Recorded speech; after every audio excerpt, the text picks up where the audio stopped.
and those kind of The art ideas. piece itself was more important than who created it, per se. You know, Exactly. yeah, they were just an And instrument to so, create this beautiful work of art. Yeah, yeah. now when we get to Kandinsky, he brings up the notion that it's, while it may come in that way, it is then filtered by our own experiences, thoughts, and things like that.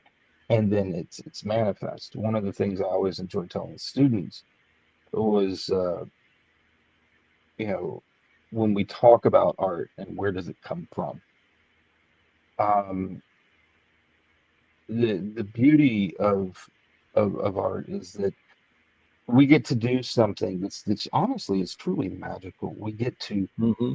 take something that exists as ephemera. It's just a thought, a wisp, a notion, and then we manifest it physically into reality. That's like the Hmm. magic. I Yeah. mean, one of the things I also used to tell them is, never trust an art professor who isn't, slightly crazy, because if you can't see they're crazy, that's concerning.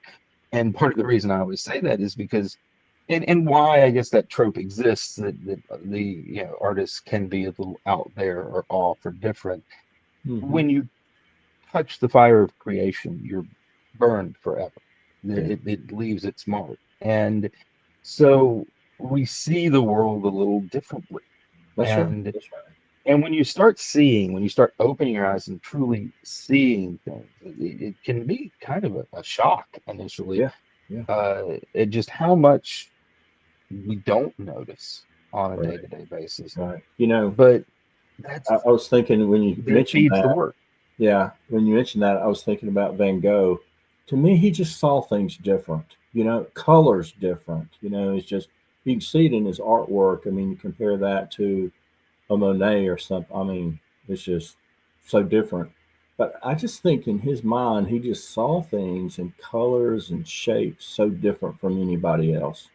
Maybe not, but it just Well, appears that he way. was a very different individual. Yeah. If you've ever read his history, he was uh, he he had a lot of social difficulty, Right.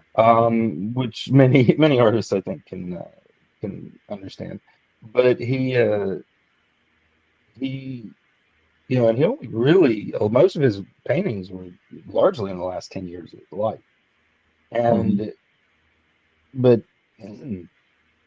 when and I believe this, when you work on an artwork, there comes a moment where you enter that psychological state of flow where you just kind of detach from the rest of Yes. reality and you're just Exactly. drawn in. It's Right. your mind, your thoughts are drifting as you work, and you're lost in that. Yeah. And that's I feel bad for people who have never been to that place, because Well, it's some people honestly call it so being in the wonderful. zone, you know, that you just Right. in the groove, in the zone, or whatever. And you're right. I mean, time just goes by. And the next thing you know, where did the last 2 hours go, or 3 hours? You know, you're so Hmm. involved in It just creating and painting and working on something, and then somebody's calling you for dinner, and it's 6 o'clock, and it's like, what? I thought it was like 1 o'clock in the afternoon, you know. So it's like, yeah, you get so involved with that, and it's a unique thing, in my opinion, and it's just I don't know, you're just channeling so much energy and creativity in that zone, and you're able to just shut things out and just be able to create.